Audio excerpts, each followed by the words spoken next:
Hey there, freedom fighters. I'm back with another one. Today's topic we're going to discuss, you're already a socialist country.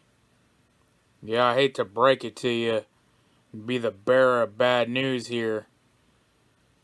And I know Trump said we'll never be a socialist country. But I think he's already conceded that, even at his last couple speeches or at his rallies. He's said, like, we're past socialism. I mean, we're pretty much marching our way into full-on communism here. We're infiltrated at all angles by revolutionary Marxists. And we're in the midst of a color revolution. A Marxist color revolution. That's where we're at in the United States of America. But yeah, I mean, we're already socialist. We've been socialist. I mean, even during Trump's presidency and, way before that. I mean, it goes way back. We've had social programs. But in one of the last couple videos, I discussed that, I saw this one article that they were giving iPads out, free iPads and laptops to the inner cities. And then if they can't use them, they go into their home and hook them up with free internet too. Well, then I just heard this new thing on the news that there's an estimated $80 billion a year leaving the United States of America, going to South America, because they're sending it all home. And you see them at these check cash places or the money order spot so they can send the cash that they're earning under their table back home to Mamacita and Abuela. Meanwhile, their kid is benefiting from the system here. They're getting free schooling and they probably get free lunch at school. They're giving them computers, they get health care, they get fully taken care of.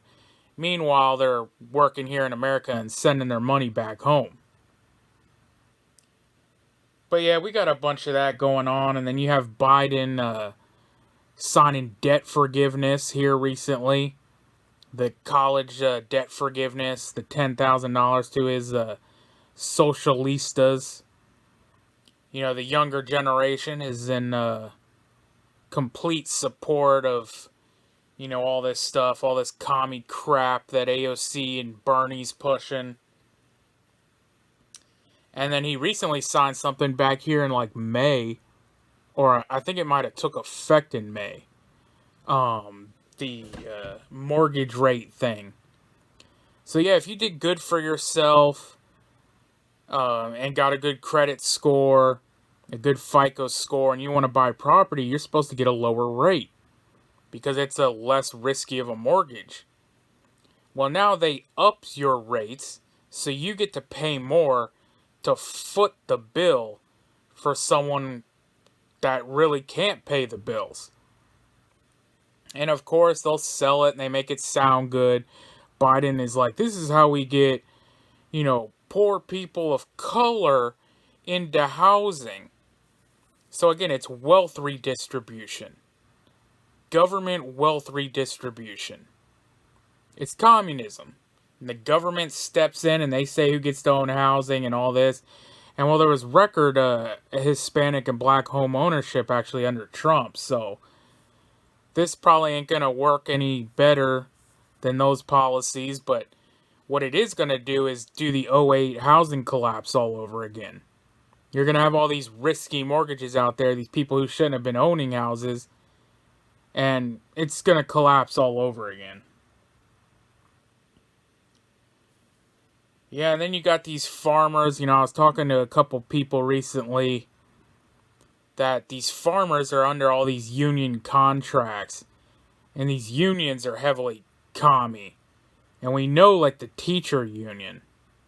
That's why they've completely taken over education and all that. But even these, like, blue-collar, hard-working jobs, like coal miners and lumberjacks and people working the oil fields and on the oil rigs, their unions are most often telling them to vote Democrat. And they're leftist. and they're pushing these things, and usually the people doing those jobs, they don't believe in that stuff, but they're like, hey man, this is where my retirement plan's at, and this is where my insurance is at, and they're pushing them in that direction. And then, you talk to some of these farmers, and you see this equipment, these like big John Deere tractors and stuff, and I'm not talking about your little lawnmower you got in your backyard, John Deere lawnmower, which is already expensive as it is, but I'm talking about the big time farming equipment. I mean, this stuff is like $80,000, $100,000 a tractor. And then they got a couple of them. And then they got things to, process their product and all that. Some of these operations are hundreds of thousands, millions of dollars worth of equipment. And then they got a Ford Raptor in the driveway, which is another $80,000, $100,000 truck. And I mean, good for them. I used to think like, hey, good, like they're doing well and it's paying off to be a farmer and all that. And then talking to people, I found out, no, those are the people under government contracts. Those are the big farmers just doing as they're told. And, they get these big contracts. And during the 2020 event, when everything was going haywire, and there's plenty of reports on this, you can look this up. They were told to dump their milk, so they dumped their milk. They have excess products. They let the lettuce and tomatoes and carrots and all the fruits and vegetables rot in the fields. And they just do what they're told. They let it, they tell them what to do, and they just follow orders like everybody else in this country.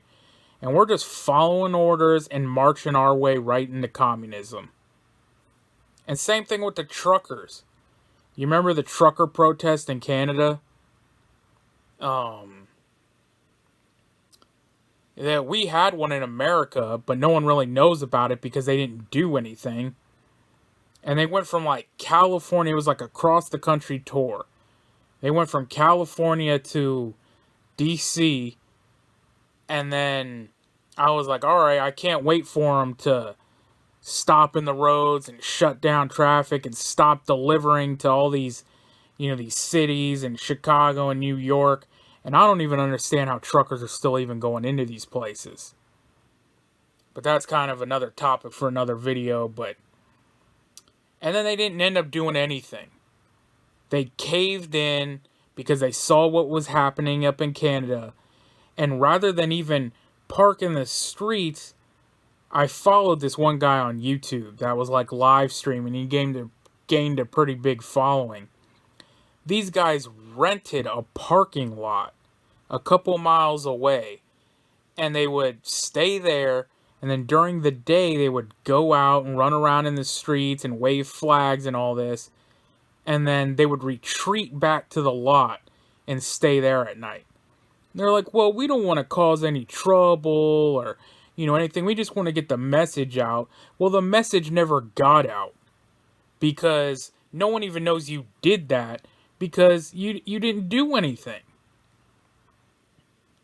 And there was this, talking about people following orders, there was this one guy, I can't remember his name, but he was on a Tim Pool podcast, and he owned a restaurant, and I remember the restaurant, it was called Gore Melts. And during the pandemic, he didn't shut down, he didn't follow the orders they were giving, and he was still serving people, and they tried to shut him down. And people were supporting the hell out of his business. They were buying the place out.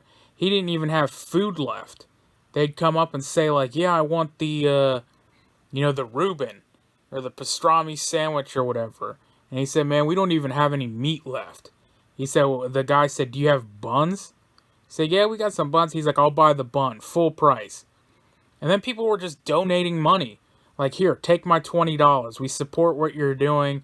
You're keeping your business open. You're defying these tyrants. And he had people calling him up, other restaurant owners in the area, and they were saying, "Oh, we support what you do. How can we help? We'll send you money." And he said, "I don't want your money. The best way you can help is to do the same thing."